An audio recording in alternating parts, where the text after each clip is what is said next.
Hello viewers, কেমন আছেন সবাই? আশা করি ভালো আছেন। আমাদের এখানে একটি ছাদ ঢালাই শুরু হইছে। এখানে যে ঢালাইয়ের ইস্যুটা সেটা কিন্তু ৪-২-১ এ ঢালাইটা মেশানো হচ্ছে।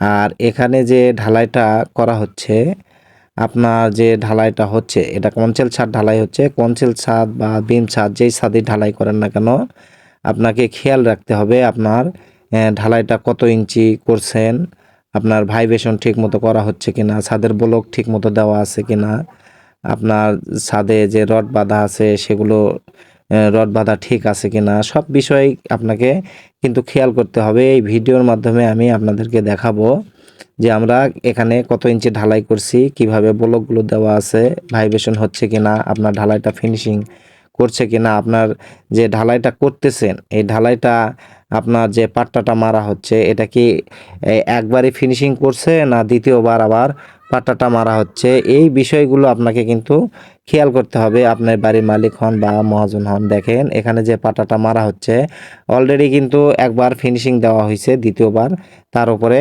পাট্টা মারা হচ্ছে। অবশ্যই এইভাবে পাট্টাটা মেরে নেবেন। আর আপনার রডের যে ব্লকগুলো দেওয়া আছে ব্লকগুলো যেন ঠিক মতো থাকে সেটা আপনাকে কিন্তু খেয়াল করতে হবে যে কোনোভাবে ব্লকটা কিন্তু সরে যাওয়া যাবে না। অনেক সময় ঢালাইয়ের সময় হয়তো ব্লক সরে যায়, সেটা কিন্তু আপনাকে ঠিক করে দিতে হবে। মিস্ত্রি ভাই দেখেন, আর ভিডিওটা আমার যে বাড়ির মালিক বা ঢালাই করবেন তারা যদি দেখেন অবশ্যই এই জিনিসগুলো খেয়াল করবেন। দেখেন আমরা ছাদটা ঢালাই কয় ইঞ্চি দিচ্ছি, দেখেন এখানে আমাদের কিন্তু অলরেডি 6 ইঞ্চি 2 সুতা আছে।